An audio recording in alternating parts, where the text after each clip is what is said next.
Hello, good morning everyone. I am Diana FM Altas and I will be presenting to you the topic Staffing in Organizations under the Public Sector. What is staffing?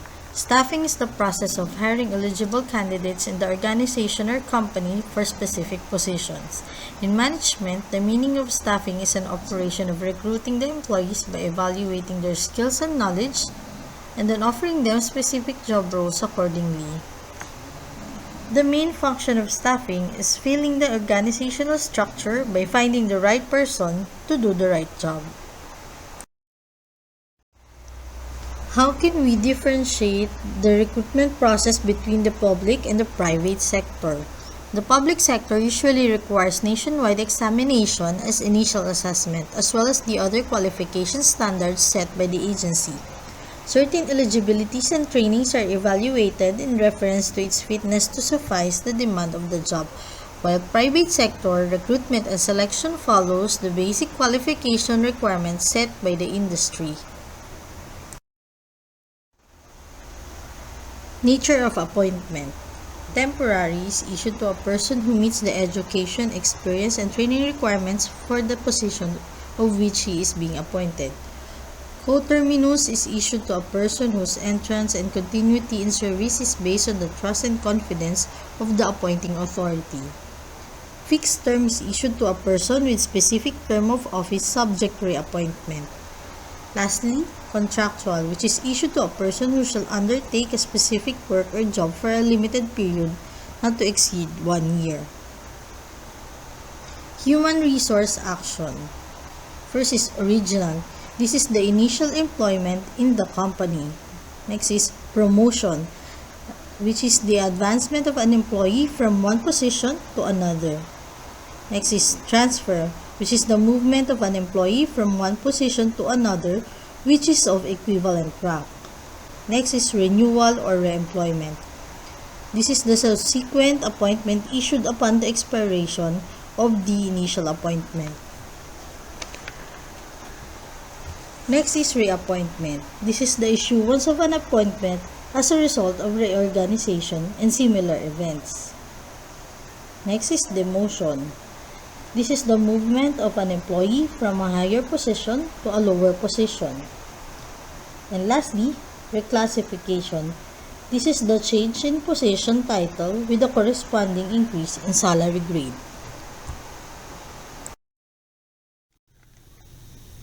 Hiring process. First is to publish job vacancy in CSE Bulletin. Vacant positions shall be published in accordance with Republic Act 7041 or the Publication Law. The publication shall be valid until filled but not to extend beyond 6 months from the date of publication. Second is the selection. Selection shall be open to all qualified men and women at all levels of position in the agency, provided that they meet the minimum requirements of the position to be filled. Third is the preliminary evaluation of the qualification standards. Evaluation of minimal qualifications for a position should include education, experience, training, and civil service eligibility. Fourth is the selection lineup or forced ranking. Create a comparative list of all qualified and competent applicants, then submit the list of candidates recommended for appointment to the Personnel Selection Board. Fifth is appointment. Post a notice announcing the appointment of the employee in 3 places in the agency a day after the issuance of the appointment for at least 15 days. Staff selection methods. First is qualification standards. Qualification standards are the minimum and basic requirements for positions in the government in terms of education, training, experience, civil service eligibility, physical fitness, and other qualities required for successful performance of duties of the position. Agencies are encouraged to set specific or higher standards for their positions, including the required competencies. A competency is often defined as a set of observable, measurable, and vital skills, knowledge, and attitudes that are essential for achieving organizational success. Competency-based recruitment leads to a standardized structure of selection process that will improve accuracy in assessing candidates' fitness to a job. Where do we find public organizations recruitment? First is government job fair, vacancy publications in CSC Bulletin, internal recruitment, and other forms of publications such as electronic and traditional. The Civil Service Commission, it is the constitutional commission responsible for overseeing the government services as a way to screen and select prospective civil servants. Civil Service Exam, it is an annual eligibility exam for individuals who want to pursue a career in government. The two levels of examination include Career Service Professional and Career Service Sub-Professional. Basic qualifications for grant of eligibility under special laws and CSE issuances. First, citizen of Republic of the Philippines. Second, at least 18 years of age at the time of application. Third, has not been found guilty of crime involving moral conduct. Fourth, has not been previously found guilty of offenses relative to the conduct of civil service examination. And fifth, has not been dismissed from the service for cause. Here are the list of eligibilities granted under special laws and CSE issuances. Bar or board eligibility, barangay health worker eligibility, barangay nutrition scholar eligibility, barangay official eligibility, electronic data processing specialist eligibility, foreign school honor graduate eligibility, honor graduate eligibility, Sanggunian member eligibility, scientific and technological specialist eligibility, skills eligibility, and veteran preference rating.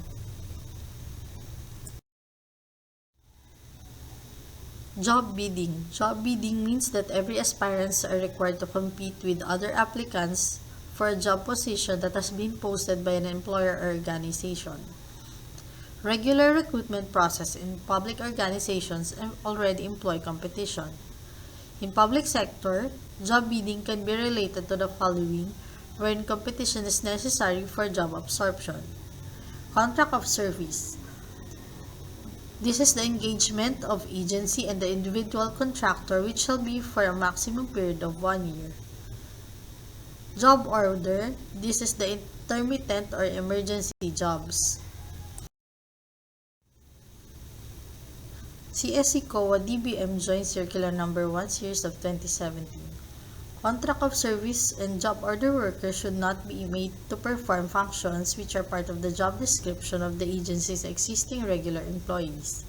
The Joint Circular provides options to individuals hired through contract of service to enroll themselves in social benefit programs such as the SSS, PhilHealth, and Pag-ibig Fund as self-employed members. Employee turnover and absenteeism. Absence without approved leave. An officer or employee who is continuously absent without official leave for at least 30 working days may be dropped off from the rolls without prior notice, which shall take effect immediately. He shall, however, have the right to appeal his separation within 15 days from receipt of the notice. If the number of unauthorized absences incurred is less than 30 working days, a written return to work order shall be served on the officer or employee at his or last known address on record. Failure on his or her part to report to work within the period stated in the order, which shall not less than 3 days, is a valid ground to drop him from the rolls. If the officer or employee establishes a scheme to outwit the rule by substantial absences through less than 30 working days, or 3 times a semester such that a pattern is already apparent, dropping from the rolls is without notice, likewise justified.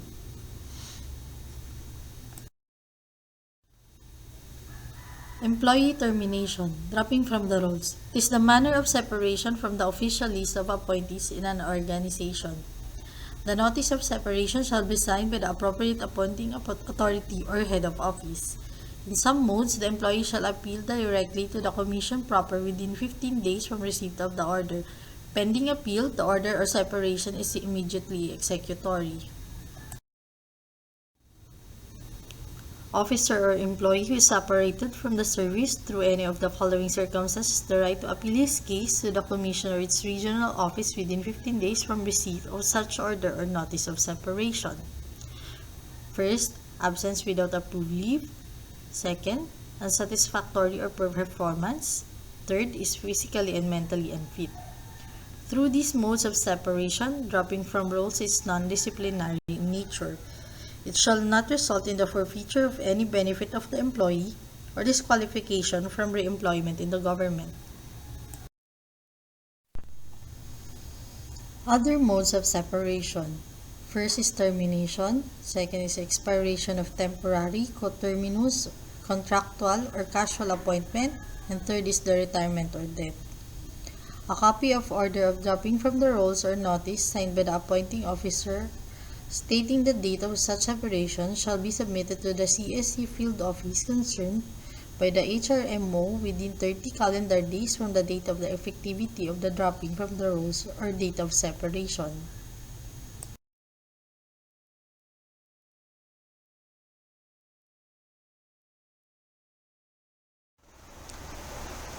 This is the end of the presentation. Thank you and good day.